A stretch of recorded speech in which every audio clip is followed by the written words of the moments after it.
Yeah, you gotta leave. We're recording right now. Oh, shit. Yeah. Mitch Cards with, what's your name? Mitchell Dublin. Okay. And, you got any other, like, web pages or websites that somebody wanted to get a hold of you? No, it's just Facebook. You can find me on Facebook. It's Mitch Dubsy on Facebook and Instagram. Okay, let's talk about your art background. So you always been an artist? Yeah, pretty much, man. From the time I could pick up a pencil, I think I first started drawing when I was like maybe like 5 or 6. The first thing I ever drew was like my hand. I don't know why I drew my hand, and I just took off from there, you know. Just kept on drawing and drawing. Yup. Now, where are you from in the country? The country, I'm from California, from Anaheim, California. I was born and raised there, you know. Freaking moved around a lot when I was a kid. And I finally got into like art school, like when I was in junior high school. It was like the first art school that I ever went to. Okay, so you had some formal training for your art then? Oh, most definitely, dude. I did a lot of black and gray stuff. I guess I'll talk about what we were talking about earlier. So like my teacher, when I was like in junior high school, they did like some Indian ink arts, and there was like a bunch of like bugs and stuff like that. And I did like one of those, it was a calligraphy pen that I actually did it with. And I drew a bunch of bugs, and it looked like really realistic. And she was like, "Oh, we got a tattoo artist on our hands." So like, I just wanted to do black and gray. I don't know why it hit me like that. Plus, I started seeing like, you know, stuff from other people, you know. So. Right. Did anybody like push you like during the years to be a tattoo artist? Yeah, my dad did. I was like, I was in the garage one day, and I was drawing on a piece of paper, and then one of my dad's homies came up to me, and he was like, "Hey man, have you ever thought about tattooing?" And I was like, "Yeah." And then he's like, "Well, I'm gonna show you how to make a machine right now." And he showed me how to make my first homemade machine, which you can see the replica up there. But yeah, you can get it down if you want to. Yeah. Check it out. Sure. This is like a replica of like my first machine that I ever made. You know, it's kind of like put it together with an eraser head as the cam and a guitar string. Definitely didn't know what the hell I was doing, for sure. Right. Definitely didn't know what I was doing. So let's talk about like when you first started actually tattooing. Where were you at, and did you any formal training? No, I did not have any formal training. Like when I very first started tattooing, I was tattooing out of a garage, like tattooing the homies, tattooed myself. I mean, you could see the arm. I mean, I was horrible, you know what I mean? And then as time progressed, I kind of got into some trouble. That's when I started getting a little bit better at tattooing. Right. Yeah, so. Oh, you're tattooing when you're locked up? Yeah, I was tattooing when I was incarcerated. Like, well, I had no means to make money because my family was like pretty much like, screw you, you know? Right. So like, I was like, well, you know, nobody else is drawing in here, so I'm gonna start drawing. And there was like, well, you could tattoo, and I didn't know anything about like making my own ink or anything like that. So they taught me how to like burn soot and, you know, make ink and stuff. So I started learning how to do that type of stuff, and as the years went by, like I slowly like started getting better and better, you know, techniques and stuff like that. I watched a couple people like do different techniques, learned on my own. How long have you been tattooing now? Now this time, altogether since I was 17.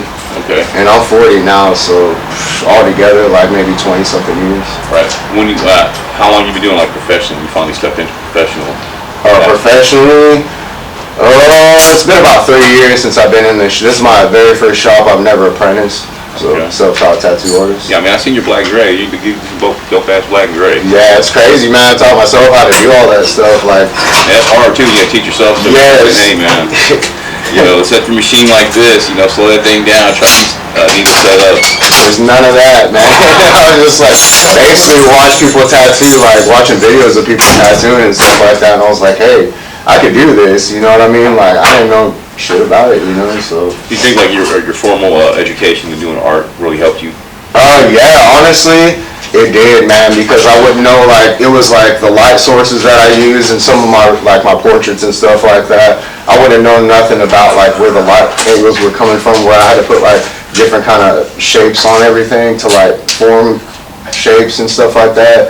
Like, I wouldn't have known anything about that if it wasn't from my art background, for sure. Yeah, as you said, too, did you ever have to, like I said, order like loose needles, make loose needles back in the day, or No, I never did anything like that, man. The closest I came to making needles was when I was locked up, man. Well, we made like mags, you know what I mean? I would get like, pieces of guitar string, and we would get saran wrap, and we would, melt them together, man. We would do that, man. That's the closest I came to making mags, man. We would like just kind of rig stuff up like that. But it's kind of the same, Yeah, kind of. But yeah, we got jigs, and they're tinier though. Yeah, little tiny ones. Yeah. That's kind of brutal, man. Honestly. Well, tattoo needles are small. Yeah. Yeah. So you got kind of lucky in that point, but I mean, really, for what you're doing, you're really lucky that where you're at, being self-taught. Honestly. For real. And that's good. I mean, only with 3 years professionally, you've been at it, fucking doing it on your own for so long. Yeah. I mean, any pointers from other professional tattoo artists, like during your career, though? For me, man, if I want to say anything to anybody, man, just keep working hard, man.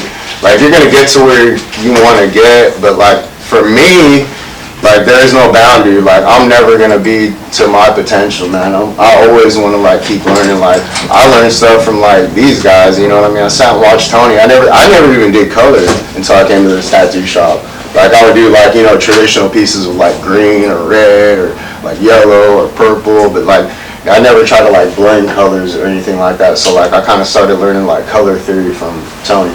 Okay. Yeah. Okay. Learning that from him. So. And I know you got some paintings on your wall too. So say you want to sell some paintings, I knew what you said. You talked about graffiti. We talked about that. So other aspects of art you do. Okay, so like when I was younger, I got into like spray painting crews and stuff like that, and we would go around, hit up like freeways and stuff, and I started like painting trains and stuff like that. Like at first I was just trying to like be popular, like I'm gonna get my name up, stuff like that.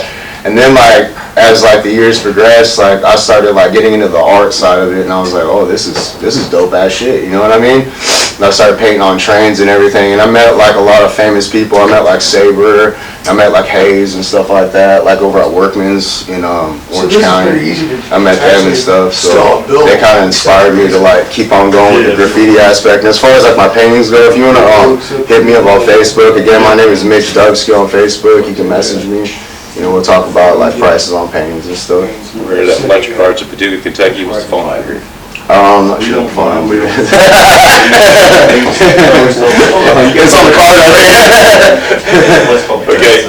If you want to get home, it's 270-558-5547. If you want to check him out, he's a dope ass black and gray artist. I've been checking out his black and gray, seeing it when they post it.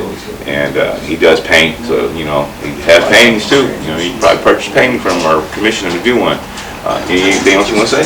Nah, man, that's pretty much it, dude. As far as like anybody else that sees this, man, and you're like not a professional artist, man, just keep at it. I would recommend like doing an apprenticeship, honestly, because I wish I could have gone back and did that. I think I would have tattooed a lot different if I would have apprenticed, man, but I still got mad respect for people that have done that, honestly. They came a lot further too, dude, yeah, like, it's crazy. I tattoo with a rotary machine now versus like when I first started like doing coils and stuff like that. It's crazy, man. Like, I got a wireless machine. I don't have a foot pedal. You know what I mean? That's insane. And like put cartridges in there instead of using like needle bars. Yeah, that's crazy. Yeah, I use full machines. That's all how I know how to tattoo. Oh yeah, definitely. I set up a whole series of machines. Yeah, like multiple machines when you tattoo. Yeah, I used to do that same thing. Set up multiple. But that's what I'm used to. Yeah. That's what I know how to do. Yeah. Because I did a formal apprenticeship, and I thought my name was Motherfucker. That's what your name was? Motherfucker.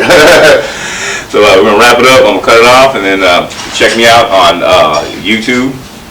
It's Al Tricoche, Tricoche. Big Al on TikTok. I'm going to post these later on there. Check it out. Give me a thumbs up and follow me, man. And check out these guys in the local area.